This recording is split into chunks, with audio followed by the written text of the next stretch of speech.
من نتعلم والتعليم وتذكر التفكير ونقل الانتفاع والكتابة والاستفادة والدعاء إلى الهدى والدلالة على الخير والقصد والتمسك بكتاب الله وسنة رسول الله ابتغاء مرضات الله وقربه وثوابه سبحانه وتعالى.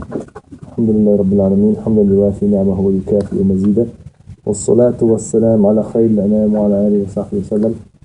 Amma ba'd, we praise Allah subhanahu wa ta'ala, a praise it's worthy of a beneficent bestower of bounties and favours, and we ask our Lord Most High to send copious and eternal blessings and salutations upon our beloved Prophet Sayyidina Muhammad sallallahu alayhi wa sallam.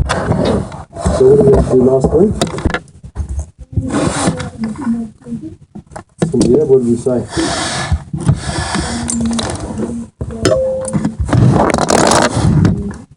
Right, what else?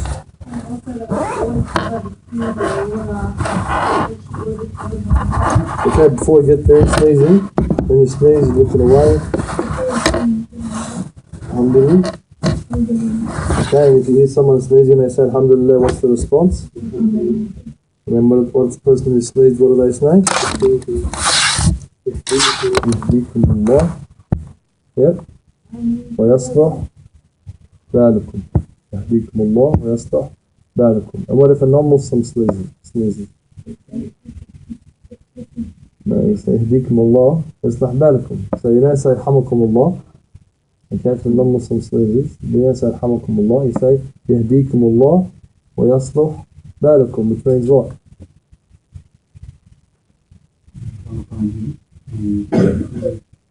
And rectify the condition.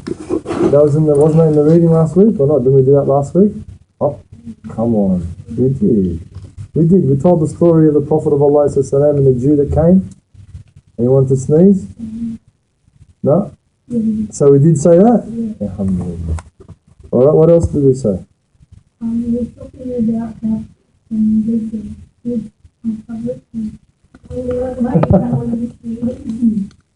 No? Anything else about sneezing? Yeah, that's it's not directly to do with sneezing, that's spitting, but yeah, okay, so okay, so it means today better get a Kleenex or something, a tissue if you can, otherwise try and move away from people because it's pretty disgusting, and like I said, some countries they give you a fine if you spit on the footpath or in a public place. Alright, what do we say about food? Alright, the shaitan eats and yep. The water what?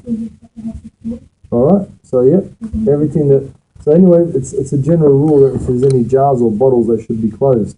So because if things are half open, someone thinks it's closed, they'll spill it or carry it by the top anyway.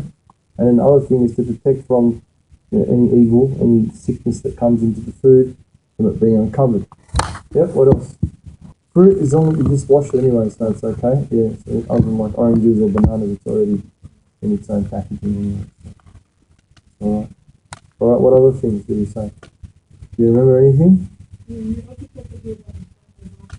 Yeah? What did we say?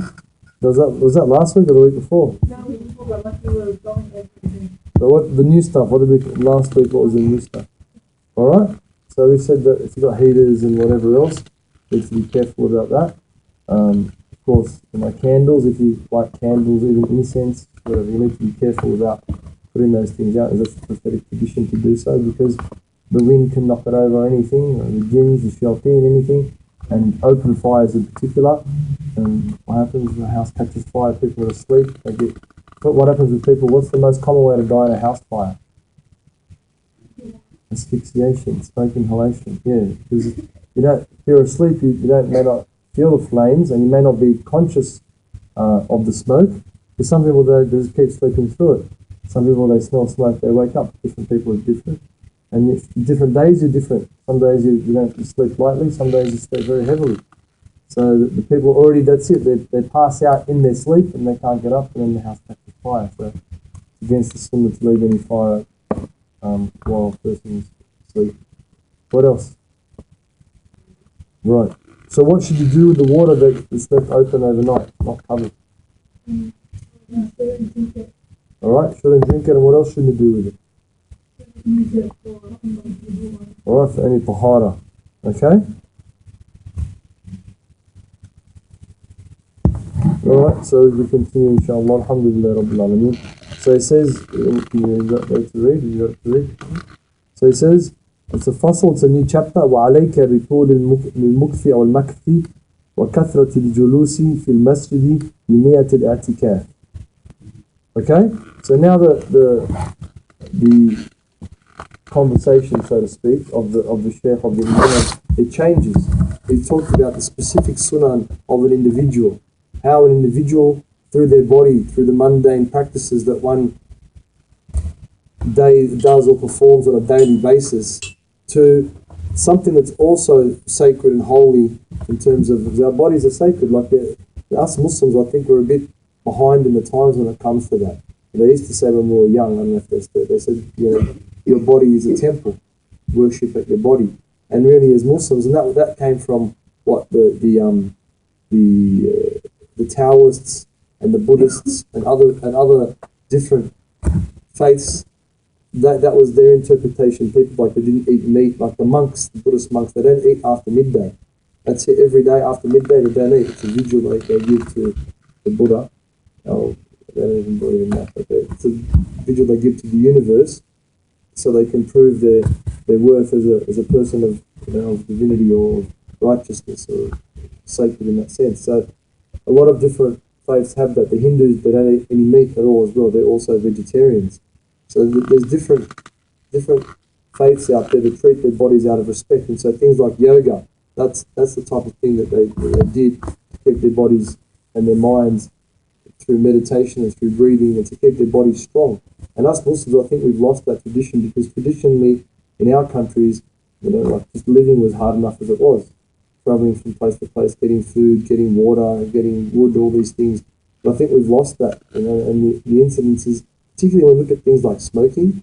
Like many years ago, no one knew how devastating and detrimental smoking was for health. But people now are very aware of it. The most common, anyone you ask without having any medical background, except would know that. But in Australia, 60% of Arabs that smoke. That's a statistic from the community. I can't remember the name of the department there, but they approached us one time to do an advertising campaign. And it's even worse now with the argila or the shisha, as they call it. It's even more detrimental to our health. And also the way that we eat. We haven't changed our traditions, although our bodies have changed. So when you go to someone's house, it's traditional to take sweets. But unfortunately, so many people got diabetes, they can't even eat it. So we need to change our traditions. Is it a fruit basket or, I don't know, something like that. Organic nuts or something, I don't know. But we need to change those traditions because they don't belong. Of course, sweets used to belong because people would eat sweets once or twice or 3 times a year. There was no sugar. Not like now, we mashallah eat sweets 2 or 3 times a day.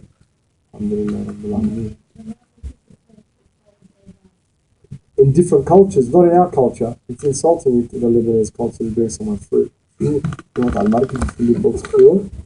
They don't work. So our attitudes need to change. If our attitudes don't change, then our lives won't change. And so one of the things that is part of our change is where we go. And so the first one was about the sunnah of what we do with our bodies, and the second part of it, that the Imam is talking about, is where we go. So what does he say? He says, "Alayka bitul al-mukth or al-makath." To stay, al-makath is to almost to belong to be a part of almost. Our kathrat al-jalus, and to be able to sit for a long time in the masjid, in the houses of Allah subhanahu wa ta'ala. And then he says, biniyat al-i'tikaf. Biniyat al-i'tikaf. And so we hear all this day and age about how beneficial meditation is and how beneficial it is not just for the body, but also for the soul. And we hear of people who are cancer patients and different types of illnesses that through meditation, they overcome illnesses, sicknesses, spiritual melees, psychological disorders from meditating. And what did the Prophet say, alayhi salatu? He said, the khalwa of my ummah, the khalwa, the seclusion in the old days, like the monks and all that. If you go to India in particular, there's one village there in India, one town, and it's famous with the Hindu gurus and the different tariqs for the Hindu practices. And there's places where you climb up for half an hour or an hour in the mountain, and you know that's the cave of this former guru, and you pay and you go and you sit there for 5, 6, 7, 8 hours or whatever it is, and you meditate and you think. That's what's khalwa. Like the Prophet of Allah when he went to Hira, the cave of Hira, where he went in Medina, in Makkah, Afwan, before Allah, before Allah said to him, Sayyidina Jibreel alayhi salam, that's khalwa. To be completely secluded from all of creation, to think about why did the Prophet go there? Does anyone know why he went there alayhi salam? What did he think about and reflect alayhi salam? Anyone know? Right, the social injustices, the economic, the political injustices, the orphans, the women, the people who weren't of a higher status in the community, why things were like that when they were supposed to be Quraysh, the most honourable people of Arabia, and they had the most honourable city, Mecca, and the most honourable place, the Kaaba. Why is this going on? So he went there to ponder. He went there to, do you think our society is better or worse than that society? Do you think that we should ponder and think about these things? Maybe we do when we're on Facebook and we see something on our feed that, it makes us think, makes us ponder. Oh, that's good, alhamdulillah. Yet we have to take it further.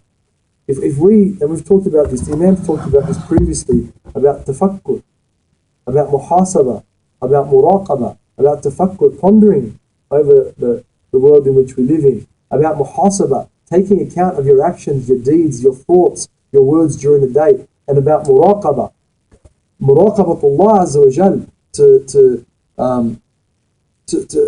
to try and envisage Allah, it's not the right word, envisage, to try and have some nearness to Allah subhanahu wa ta'ala.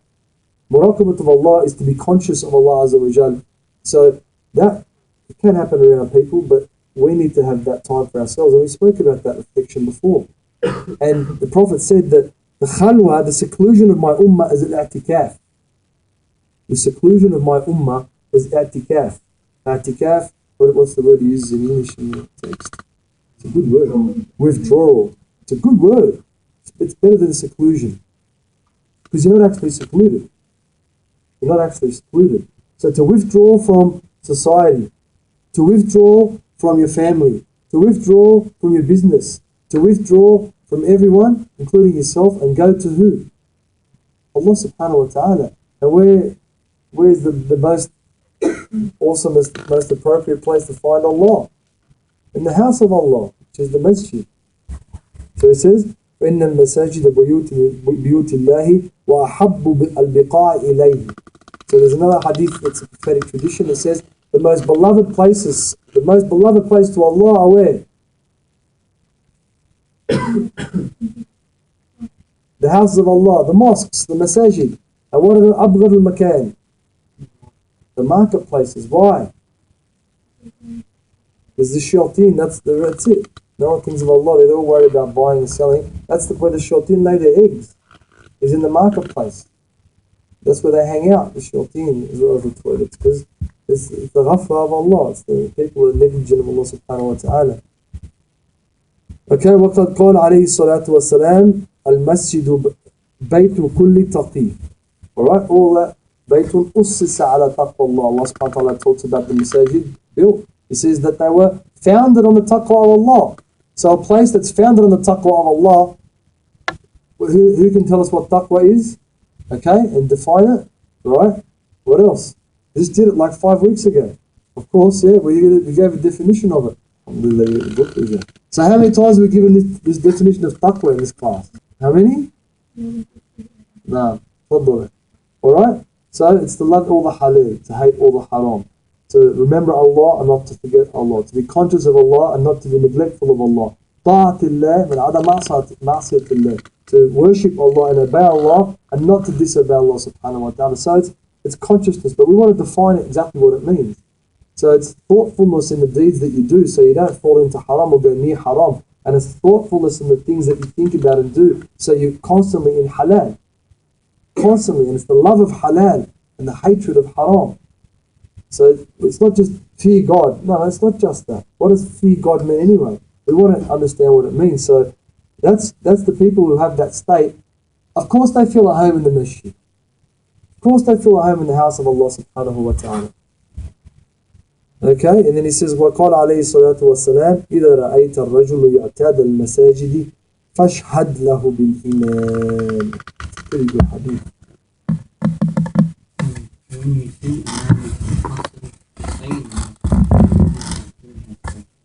Alright, so in the Arabic it's a bit more. If you see a person ya'tad, i'ada is to constantly be in, is the repeat of. In other words, to constantly be in the masjid, then you can bear witness that person's a mu'min. Is that a big deal or not a big deal? Yeah or no? It's a big deal. Right? So the Prophet's saying to you, the people that constantly go to the houses of Allah, they're mu'mineen. And in this case, the rijal. Because the majub is for the rijal, for the men more than the women. The women have different roles and responsibilities than men do. Doesn't mean women can't go. It just means that the obligation is greater on the people. وقال الله تعالى إنما يعمر مساجد الله من آمن بالله واليوم الآخر. So it's a testimony of one's faith. The person who's involved in Ya'mir. Now it's an important word, Ya'mir, Masajid Allah, the building, and it's not just the physical building, it's the building of the actions that go in there.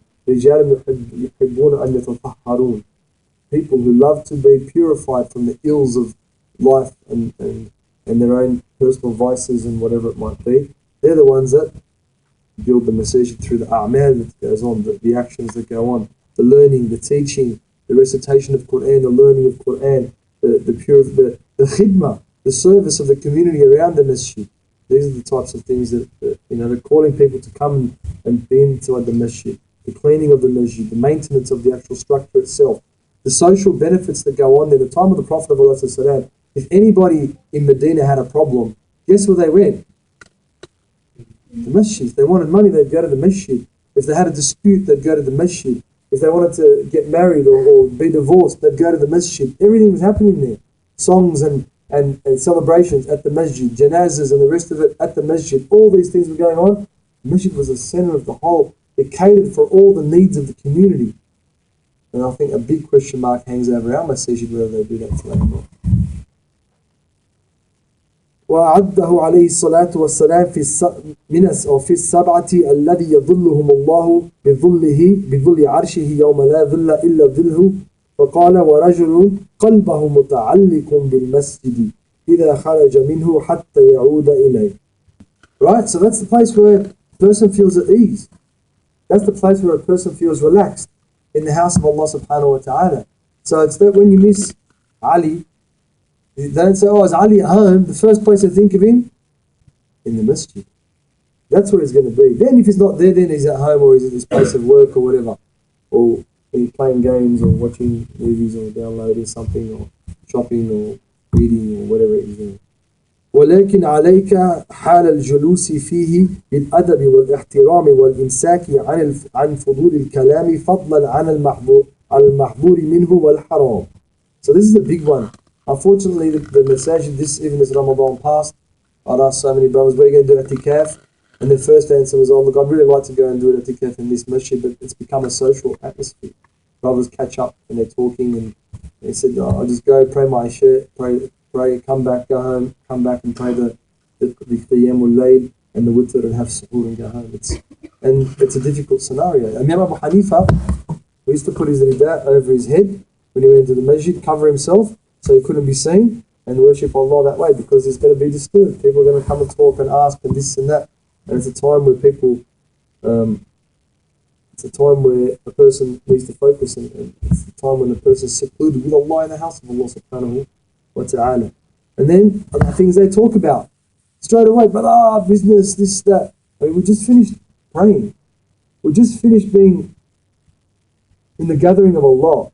How quickly can you go from that, talking about that? Or even worse, al-mahzur. In other words, the things we're warned not to speak about. People start backbiting each other, talking about each other, talking about they're going to go here and go out and go there. And it's the house of Allah. If you want to do that, God tells you what to do. He says, فَإِن بَدَى لَكَ التحدث بشيء من أمور الدنيا فابرز إلى خارج المسجد. Right? And some of the Imam said that any transaction, deal made, oh look, I'm willing to sell my car. Really, I'm willing to buy a car. How much do you want for it? Oh, okay, no worries, sold. They said it's invalid.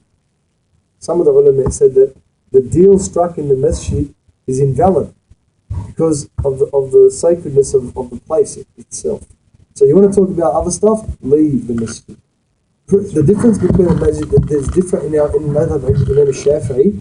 The difference between a masjid and a musalla is a masjid is mawquf. It's a waqf. So once, Islamically speaking, under common law, there's no perpetuities in trusts. So if there's something made, the trust is made, it doesn't go on forever. It has to finish. But that's not the way in the waqf that we have. So once a waqf is made, that's it. It can't be unmade. So that's what a masjid is. And a musalla is a place where people go to pray. That's why it's called a musalla, a place of prayer. So either one. The masjid is mufaddal because that's it. It can't be changed. But the musalla can be a room, and later on they do something else, and it could have been something else beforehand, whatever the case might be. But that's the only difference between the two in the Shafi'iyah. The other imams have different views. Whether Jum'ah goes on, if all the 5 prayers are prayed there, different things. That's the ruling in Imam Shafi'i. And yeah, musalla masjid either way. Either one should be respected in that way. You want to talk about whatever? Leave the masjid. ولا تشتغل في المسجد إلا بالعبادات فقط لأنه لم يبنى إلا ليعبد الله فيه. Right? It's specific for a purpose, or purpose specific. That is to worship Allah Azza wa Jal. So don't waste your time in there. Tafakkur, reflecting, thinking, pondering, taking account of oneself, asking Allah for whatever, just sitting there being with Allah. That's all part of ibadah. What does he say? في بيوت أذن الله أن ترفع ويذكر فيها اسمه. Okay, and the end of the verse is وَاللَّهُ يَرْزُقُ مَنْ يَشَاءُ بِغَيْرِ حِسَابٍ. Alright, so in the verse there, it's about the how the masajid, what the purpose of the masajid are and how they should be used. And Allah Azza wa Jal gives to whoever He decides to give to. And it doesn't just mean financially speaking. The other men talk about the spiritual, we've spoken about it previously as well. The spiritual benefits that one receives, the spiritual sustenance that Allah subhanahu wa ta'ala has ordained for His servants. وَإِذَا دَخَلْتَ الْمَسْجِدِ فَقَدِّمْ رِجْلَكَ الْيُمْنَى وَقُلْ بِسْمِ اللَّهِ وَالصَّلَاةُ وَعَلَى رَسُولِ اللَّهِ وَعَلَى آلِهِ وَصَحْبِهِ وسلم اللهم اغفر لي ذنوبي وافتح لي أبواب رحمتك. Right? Remember we said last week, anything foul we do with our left hands, anything possible with our left, and with our right hands, and same with our feet. We enter a purified place or a clean place with our right foot, and we leave with our left, and vice versa, entering a place that's not clean. So we enter the masajid with our right foot. So there's got to be a change of not just of position and place and location, but there has to be a change of mind and a change of heart. When one enters the masjid, one has to realize the gravity and the immensity of the place one's about to enter. And so say Bismillah first, to make salawat ala Rasulullah alayhi salatu, and then Allahumma, Ya Allah, forgive me my sins. It's the place of rahmah. وَافْتَحْ لِي أَبْوَابَ رَحْمَتِكَ, and open for me the doors of your mercy. So when some of the ulama have said that all the rahmat in the whole world descend on where? On Kaaba al-Musharrafah, Masjid al-Haram. And then from there, they get distributed to all the other masajid, all the other places of worshipping Allah Azza wa Jalla, the house of Allah throughout the world. And from there they go to the people of the Muslims. And how do they go to the Muslims' house? On the shoulders of those who pray in the masajid. So if no one in your home is praying in the masjid, fair enough, you're female, you've got whatever, you can't go. You should be encouraging your brother, your sister, your father, your uncle, or your son, whoever to go, your son-in-law, to go to the masjid. In a nice way, of course. That's what you should be. So it's easy. You want to have dinner? You want to have dinner before you go to the masjid? After you come back from the masjid. The guy gets it, he gets it. How about when you come back from the masjid, I'll make you a nice cup of tea and whatever, biscuits or whatever the bloke likes. That way you're encouraging him in an indirect way. In an indirect way.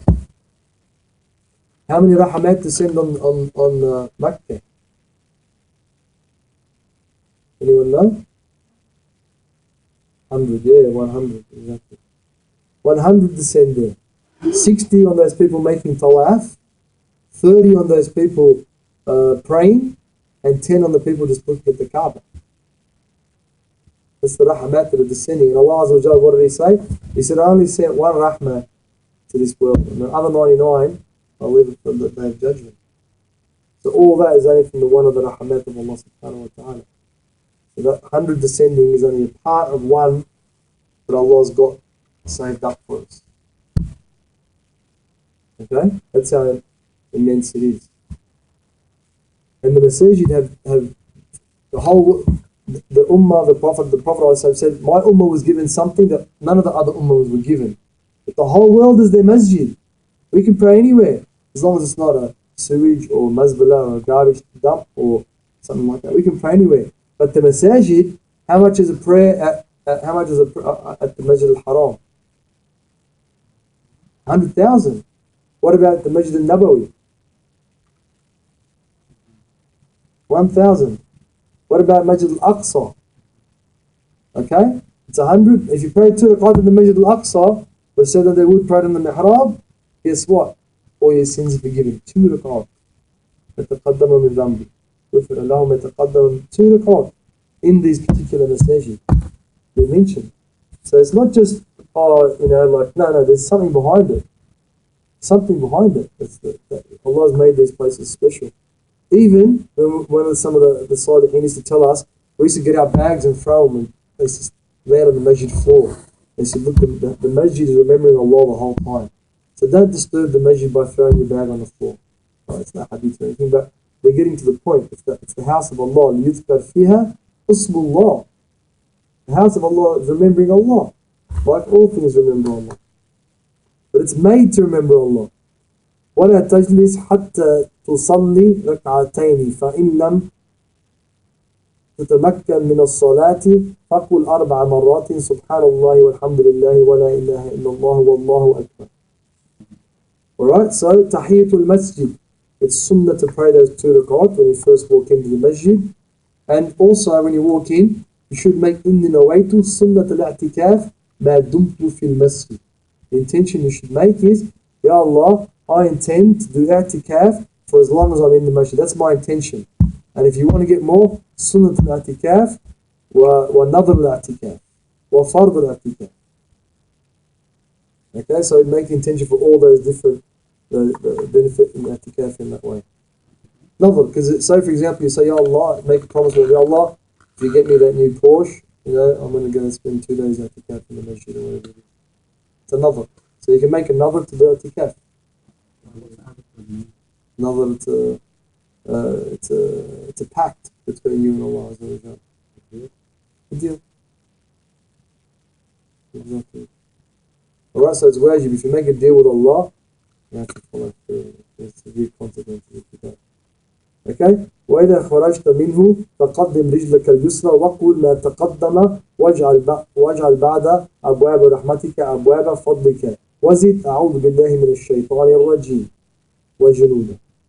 Alright, so the left say the same thing. Bismillah, wa salatu wa salam ala rasulillah wa alihi wa sahbihi wa sallam. Allahumma aghfir li dhanbi. Instead of saying what, then you say, waftah li abwaba fadlika wa a'udhu billahi min ash-shaytan al-rajim wa junudi. Allahumma nas'aluka min fadlika is another one as well. Okay? So that way you ask for protection. I want to forgive your sins for what you've done in the masjid, and then Allah to protect you from the shaitan, and then for Allah to give you from His virtue in the earth. وَإِذَا سَمَعْتَ الْمُؤَذِّنَ فَقُلْ مِثْلَ مَا يَقُولُ إِلَّا فِي الْحَيْعَلَتَيْنِ فَقُلْ لَا حَوْلَ وَلَا قُوَّةَ إِلَّا بِاللَّهِ. Right? So, the adhan is min sha'a'ir Allah. When Sayyidina Abu Bakr, when he became the Khalifa of Rasulullah alayhi salatu, people started leaving the deen. So he sent the armies out and they said, Ya Abu Bakr, how are we going to know if the people, that if the deen are still Muslims? And by the adhan, he said, if the people are not making the adhan for the prayers, that means they've left the deen. So It's one of the sha'air, one of the symbols of Allah subhanahu wa ta'ala. And the state that you feel, so if you've got adhan on your phone, and the adhan starts, and you're like, oh, that's the state of your iman. If you hear the adhan, you're like, alhamdulillah, alright, it's time for whatever, that's the state of your iman. If you're like, oh, I want to go over, I just want to finish this game, or watch this movie, or whatever, play, then that's the state of your iman. Because what is the first word of the adhan? Allahu Akbar. Allah is great. Greater than what? Are you sure? Greater than everything, even my Facebook thing, it's greater than my Facebook feed. Are you sure? Better than the Twitter I've got? Of course it is. Of course it is. So if that feeling of Allah is greater than everything, including what I'm doing, doesn't come into our hearts, better check yourself. And he says that when you hear the adhan, he says, say what the mu'adhin is saying. So Allahu Akbar, Allahu Akbar, la ilaha illallah, Muhammad Rasulullah, except when he says, Hayya as-salah. What do you say? La hawla wa la quwwata illa billah. When he says, Hayya ala al-falah, la hawla wa la quwwata illa billah. He says, Allahu Akbar, you say, Allahu Akbar, la ilaha illallah, la ilaha illallah. That's la, but not you to hear. But he says, wafi at-tathweeb, and that's the tathweeb is when he says in the Fajr prayer, as-salatu khayrun min al-nawm. So when the mu'adhin says that, he said, sadaqta wa barar.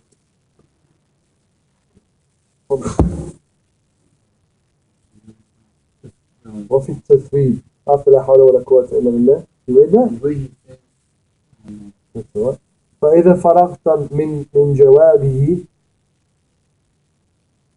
فصل على النبي صلى الله عليه وآله وصحبه وسلم ثم قل اللهم رب هذه الدعوة التامة والصلاة القائمة آتي سيدنا محمد الوسيلة والفضيلة وابعثه مقاما محمودا الذي وعدته يا أرحم الراحمين.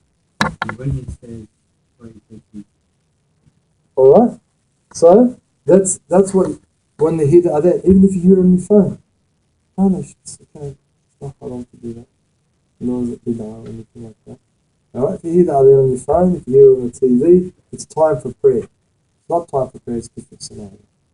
Okay then, this way it'll get your heart connected, just like yourself connected to the Prophet with your actions, your heart connected to Allah, the Prophet of Allah through the places you go, and now through the adhan, the things you hear. This is min a'zam sha'air Allah. The adhan is from the most stupendous, most huge of the symbols of Allah subhanahu wa ta'ala. And the believer should be taken aback. Even someone was telling me yesterday that one of the actors that Liam Neeson, I think his name is, the acts in Taken, he went to Turkey, he heard the adhan, he freaked out. He freaked out. He was like, wow, now he's asking questions about what's the meaning of life and all these types of things. Non-Muslims, they get affected by it. So what about a Muslim? What about a Muslim? Okay, it says, وَأَكْثِرْ مِنَ الدُّعَاءِ بَيْنَ الْأَذَانَيْنِ وَالْإِقَامَةِ لقوله عليه الصلاة والسلام الدعاء بين الأذانين لا يرد. Right, so that means supplicate. So not praise in salat, supplicate. Whatever you want. When you hear the adhan, and then there's some time till the iqamah when the prayer is made to start, whatever you ask for is accepted. لا يرد, he said عليه الصلاة والسلام. You won't be rejected.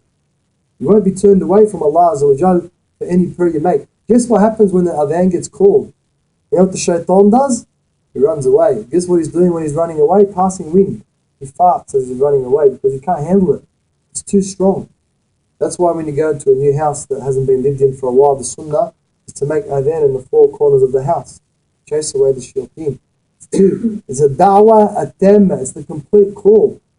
It's the complete call. He can't handle it, the shaitan. And then he comes back when? At the iqamah. And then when the iqamah is made, same thing, he runs away, farting again, and then he comes back when the people pray. Where does he fit? Between them, when they don't stand shoulder to shoulder or toe to toe, or leg to leg, shoulder to shoulder, then he fits in between them and he makes them think about other things. They lose. And that's next time, inshallah, we'll go into that chapter. He says, وَمِنَ الدُّعَاء الْوَارِدْ فِي هَذَا الْوَقْتِ اللهم إني أسألك العفو والعافية في الدنيا والآخرة. Right? Al-afu, to be alleviated from sicknesses and difficulties and trials and tribulations. That's al-afu is to be forgiven. Al-afiyah is to be alleviated from trials and tribulations and difficulties. How easy is that? How easy is that? That's the next week about the other hadith. But the house of Allah subhanahu wa ta'ala, that's one of the secrets of this deen. That's one of the secrets. Unfortunately, they're not very well catered for sisters. What can we say? What is catered for sisters in our community? So it makes it a little bit difficult. But the time to really benefit from the masajid is when there isn't people there. You know, that's the time. Some people that we know, that I know personally, they haven't missed praying a prayer in the masjid with the imam for 40 years. 40 years. They're always there before the mu'adhin. Before the mu'adhin, they're there. Alhamdulillah, I believe there's been a revival in the masajid. Everywhere you go, they're being built. They're getting bigger. They're getting huger. Alhamdulillah, that's a sign. Allah doesn't build His houses for no reason. No matter what you say and what the story is, that the house of Allah, it's Allah who decides what the situation of His houses, subhanahu wa ta'ala. But then also, وَقَدْ وَرَدَ الْحَثُّ فِي السُنَّةِ على هذا الدعاء في غير هذا الوقت فعليك به فإنه من أجمع الأدعية وأفضلها. اللهم إني أسألك العفو والعافية في الدنيا والآخرة. That's that dua. If you can learn it, it's good for you to learn it. Sallallahu ala Sayyidina Muhammadin wa ala alihi wa sallam. So it's important that what we learn we practice. There's no point coming at all and not practicing it. It's very important. All these sunnah, all these are little secrets. Everyone's like, oh, I want to get a bit close to Allah. They think it's like either you pop a pill or you go away for a little while, you come back and you become different. It's not. It's not. The house gets built brick by brick. The ocean, how massive it is, it's made of individual drops of water. And that's how a person changes themselves, one step at a time, one action at a time, one thought at a time, one practice at a time, one habit at a time. So it's so important for us that if we really want change, to embody change, to practice, to bring a little bit in every time, to bring a little bit in every time, to bring a little bit in every time, and to be steadfast upon that. And talk to people who are interested about it. If they're not interested, whatever, it's their problem. But if they're interested, encourage them. If they're interested, talk to them. If they're interested, remind them. So we heard in the Imam Haddad says, and the Prophet said that, last, this will happen, etc., etc. So that the more you remind people of things, the more you're likely to stick to it. So that means in your family, if you're the oldest or the youngest, that you work on reminding your family members, your father, without being intrusive and difficult and telling them you have to do it. Right? You got to work in your other ways. It's your dad. So dad, do you know anything about this? Dad's know everything about everything, by the way. So it always works on your dad. Oh, is that true, Dad, that if you pray in the masjid, this happens? Of course, even if he has never prayed in his life, he's going to know. That's just how dads are. So you need to have the skill set, the wisdom, so that you can affect the situation that you're in positively without being direct, by being indirect. And that's what wisdom is. Alright, so any questions about any of this or anything else? Nothing at all? It's 100% understood. So we're halfway through the text, mashallah. Inshallah, it won't take us as long to get through the first half as we do through the second half. But we'll continue next week in the same vein. Alhamdulillah Rabbil Alameen wa salatu wa salam ala khayrina wa ala alihi wa sahbihi wa sallam. Ya Arhamar Rahimin, alhamdulillah bi rahmatika al-wasi'a wa yasalmuna al-hayat ba'dna ma taqabbat aqdaman ala sirat aqdaman ala sirat mustaqim. وقلوبا على اليقين نسألك يا عفو الرحمن أن تعفو عنا وتعفي عنا وتغفر لنا نسألك العفو والعافية في الدنيا والآخرة نسألك يا رحمن الرحمن أن ترحمنا وأن ترحم موتانا وأن ترحم من توفنا بهذا الصف منا من أقاربنا يا أرحم الراحمين من رسولنا ومن فروعنا نسألك يا الله, we ask you to forgive us and forgive our sins and overlook our misgivings and misguidings, Ya Allah. We ask you to make to the people of the true knowledge, Ya Allah. In other words, the knowledge with its practice, Ya Allah. We ask you to allow us to embody the prophetic spirit and the prophetic knowledge in all that we do and all that we say and all that we are, Ya Allah. Ya Allah, we're very weak, Ya Allah. Ya Allah, we're distracted by so many things in this world, Ya Allah. And we're so weak in terms of our own resolve and our own commitment to you, Ya Allah. But we ask you to change that. We ask you for your grace and your gratitude. We ask you that before we get up from the seats that we're sitting on, Ya Allah, that you've changed our spirits, you've changed our minds, you've changed our souls, you've changed our hearts, Ya Allah. You've changed our bodies, you've changed our minds and our thinking process and our resolve, Ya Allah. We ask you to make us firm on La ilaha illallah Muhammadan Rasulullah. And we ask you to make these the last words that we pronounce from this earth, Ya Allah. And we ask you to resurrect us on those words, Ya Allah. Ya Allah, we ask you to make your houses, the masajid, the most beloved place to us, and to keep us constantly connected to those places, whether we visit them regularly or not. Ya Allah, we ask you to make those people that are one of those 7 people that are under your dhill, under your shade, on that day when there's no shade except the shade of your throne, Ya Arhamar Rahimeen. Ya Allah, we ask you to have mercy on those that have deceased from our class, Ya Allah, the parents and the grandparents of those that have deceased, Ya Allah. We ask you to forgive them their sins, their misgivings and their misguidings. We ask you to purify them from anything that may be foul, Ya Allah. Yeah, we ask you to elevate their status and give them a place better than this place, and a home better than this home, and a family better than the home of this world, and homes better than the homes of this world, Ya Arhamar Rahimeen. Ya Allah, we ask you to forgive them their sins, and we ask you to give them places next to the prophets and the Siddiqeen and the Shuhada wa husna ulaika rafiqa. Ya Allah, we ask you to bless this gathering and elevate the status of our Mashaykh and bless those that have enabled us to have the gathering in this place, Ya Allah. بخير ولطف وعافية ولحضرة النبي السر الفاتحة.